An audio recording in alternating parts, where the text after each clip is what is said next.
নমস্কার বন্ধুরা, বাঙালি রান্নাঘরে চলে এলাম আবারও একটা নতুন রেসিপি তোমাদের সঙ্গে শেয়ার করব বলে।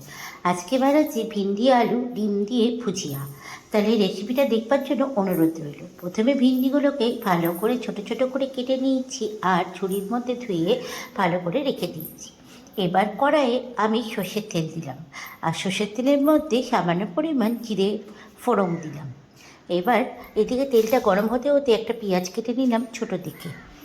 এইবার ওই তেলের মধ্যে তেলটা ভালোভাবে গরম হয়ে যাওয়ায় এই ভিন্ডিগুলো দিয়ে দিলাম। আমরা তো সবাই ভিন্ডি আলু পেঁয়াজ দিয়ে ভাজা খেয়েই থাকি, কিন্তু এই রেসিপিটা বন্ধুরা একবার খেও। এই রেসিপিটা তোমরা রুটি পরোটা বা ভাত যে কোনো দিয়ে খেতেই কিন্তু খুব ভালো লাগবে, কারণ এর মধ্যে তোমরা ভিন্ডিটাও পাচ্ছ, তার সঙ্গে ডিমটাও পাচ্ছ। সত্যি বলছি, একবার ভালো এইভাবে রান্না করে খেয়ে দেখো, খুব ভালো লাগবে। প্রথমে একটু ভিন্ডিটাকে লাল লাল করে ভেজে নিতে হবে। আর এদিকে আমি 3-4টে কাঁচা লঙ্কা কেটে দিয়েছি। একটু ঝাল ঝাল হলে ভালো লাগে, কারণ ভিন্ডিতে এমনি একটু মিষ্টি মিষ্টি, তার জন্য একটু ঝাল দিলে পরে ভালো লাগবে। কাঁচা লঙ্কাগুলোকে ছোটো ছোটো করে কেটে সেই ভিন্ডির মধ্যেই দিয়ে দিলাম। দেখো, এবার ভিন্ডিটাকে বেশ লাল করে ভাজতে হবে, কারণ ভিন্ডি ভাজতে একটু টাইম লাগে, তোমরা সবাই জানো, কারণ ভিন্ডির মধ্যে একটা প্যালপেলানি ভাব থাকে, তার জন্য যতক্ষণ না সেটা যাবে ততক্ষণ অবধি তো ভালো করে নাড়তেই হবে। আর এখানে দেখো, ভিন্ডিটা আমার হালকা লাল লাল হয়ে এসছে। এবার আমি স্বাদ মতো লবণ দেব, হলুদ দেব, দিয়ে আবারও সব ভালো করে মিশিয়ে নেব ভিন্ডির সঙ্গে। এবার ভালো করে লাল লাল করে আরেকটু ভেজে নেব। তা এদিকে ভিন্ডিটা আমার মোটামুটি লাল লাল করে ভাজা হয়ে গেছে। এবার আমি ভিন্ডিটাকে তুলে নেব একটা আলাদা পাত্রের মধ্যে, রেখে দিয়েছি সরিয়ে। এইবার ওই কড়াইয়ে আরেকটু তেল দেব।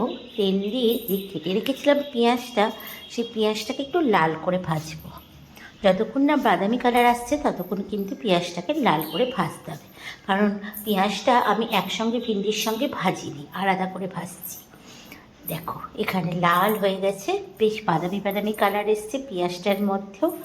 এইবার আমি ওই পেঁয়াজের মধ্যে আর একটু ওই ভিন্ডি যেটা ভাজা ছিল সেই ভিন্ডিটা ওর মধ্যে ঢেলে দেব, দিয়ে ভালো করে আবারও নাড়াচাড়া করব। লবণ হলুদ তো আগেই দিয়ে দিয়েছিলাম, সেহেতু লবণ হলুদের আর কোনো প্রশ্নই নেই এখানে। তো এবার ভালো করে পেঁয়াজটার সঙ্গে ভিন্ডিটাকে আরেকটু লাল লাল করে ভাজতে হবে। যতক্ষণ না একটু লাল লাল হচ্ছে ততক্ষণ কিন্তু কন্টিনিউ নাড়বে, নাহলে কিন্তু ভিন্ডিটা পেঁয়াজটা পুড়ে যেতে পারে। এবার একটুখানি ফাঁকা করে দিলাম জায়গাটা, রদ দেখা কলা বেচার মতো, বুঝলে? আলাদা কিছু করতে হবে না। এবার 2টো ডিম ফাটিয়ে ওর মধ্যে দিয়ে দাও, ব্যাস। এবার জায়গাটা ফাঁকা হয়ে গেছে, আর গ্যাসের ফ্লেমটা একদম বাড়িয়ে দাও, আর ডিমটাও দেখো ভাজা ভাজা হয়ে এসছে।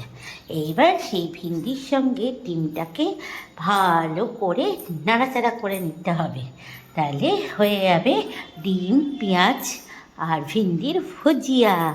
তাহলে এই রান্নাটা কেমন লাগলো কমেন্টস করে জানাবে কিন্তু। আর এইভাবে ডিম ভুজিয়া আর ডিম পেঁয়াজ আর ভিন্ডির ভুজিয়াটা খেয়ে দেখো, সত্যি বলছি দারুণ লাগে। এরকম গরম গরম ডিম ভিন্ডি আর পেঁয়াজের ভুজিয়ার সঙ্গে ভাত রুটি পরোটা তো ভালোই জমে যাবে, কি বলো? তাই তো?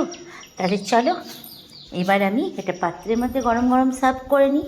তাহলে দেখা হচ্ছে আবারও একটা নেক্সট ভিডিওতে তোমাদের সঙ্গে। তো রেসিপিটা কেমন লাগলো অতি অবশ্যই কমেন্টস করে জানাও, ভালো লাগলে লাইক করো। আজকের মতো সবাইকে টাটা, সবাই ভালো থাকবে, সুস্থ থাকবে।